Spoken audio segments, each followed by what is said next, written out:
The excellent collaboration with various public and private partners in organizing the event.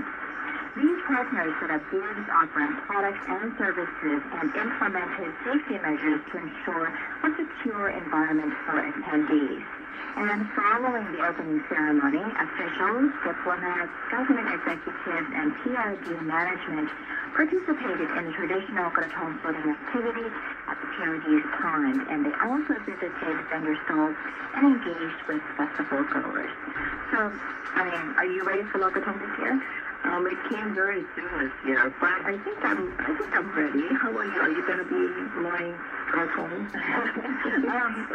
Maybe not this year. Probably not. Probably going to stay in. But in the past, I enjoy going out and seeing the Krathongs that are available. And I have to admit, I have bought the bread Krathongs before because, I thought, it'll be good. The hot the fish will eat it. It'll be better for the environment. But who would have known, right? That so many people would and do other ones start. Yeah, and then it was polluting the waterways. Yeah. But this year, I suppose the emphasis is on the environment. Right now, there's natural materials that we can use, and also digital controls that we can use. Right. Yeah. So there are options to help the environment. All right, that's for the festivities. Now back to more political news. In response to recent online discussions regarding cultural ownership between Thailand and Cambodia, Chutki at Pakistan, former Thai ambassador to Phnom Penh, has emphasized the importance of mutual respect and understanding to maintaining harmonious bilateral relations. Chutki highlighted the long-standing ties between the two nations and numbers in trade, knowledge exchange, and shared religious practices, which have fostered deep connections among their people. Addressing the online disputes over cultural claims, he noted that the Royal Thai Embassy in Phnom Penh has actively promoted goodwill and demonstrated the close bonds between Thai and Cambodian citizens. Acknowledging the unique cultural identities of each country, Chutki stressed that coexistence relies on mutual respect. He also suggested that both nations could leverage their shared cultural elements as a form of soft power to jointly attract tourists, benefiting their status as close neighbors. It is true that we do share a lot of cultural similarities. And actually next year, 2025, we'll be celebrating 75 years of diplomatic relations. So this is something that's been going on online. So hopefully this could clear up.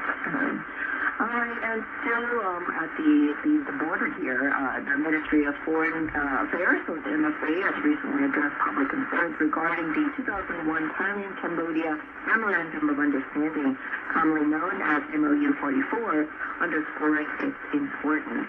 Vice Foreign Minister Rat Chalisan clarified that MOU 44 serves as a framework for negotiations over overlapping continental shelf claims between Thailand and Cambodia, a dispute that has persisted for more than 5 decades. This MOU provides guidelines for discussing maritime boundaries and resource sharing without conceding any territorial claims until a mutual agreement is reached. As the MOU functions strictly as a negotiation mechanism, it does not require parliamentary approval under the current constitution. Meanwhile, that further explains that any agreements arising from MOU 44 negotiations must be submitted to Parliament for approval before becoming legally binding. This requirement ensures that the Thai people, or the public, through their elected representatives, has a say in decisions impacting national sovereignty and the management of valuable natural resources. Very important indeed. Now, the Vice Foreign Minister noted that although a 2009 Cabinet resolution proposed canceling MOU 44, subsequent studies highlighted its strategic advantages. Consequently, the Cabinet opted in 2014 to uphold the MOU, which remains in effect. He emphasized that MOU 44 remains Thailand's most effective tool for protecting its interests in maritime boundary and resource sharing negotiations. Therefore, canceling the MOU would not eliminate Cambodia's territorial claims. And addressing concerns about Thailand, Ross affirms that the island has been recognized as Thai territory since the 1907 treaty between France and Siam, as Thailand was then known. He stated that no negotiations are underway involving Thailand, and any claims to the contrary are misleading and detrimental to national interests. Vice Foreign Minister also announced that on November 19th, Foreign Minister Marit Singh will propose to the Cabinet the establishment of a Joint Technical Committee, or JTC, to facilitate further negotiations on the matter with Cambodian counterparts. Yes, so I guess we'll have to see how things will unfold very soon. Yes. And lastly, before we head out of this segment, now the Public Relations Department, or PRD, has partnered with the Royal Thai Police in a campaign to raise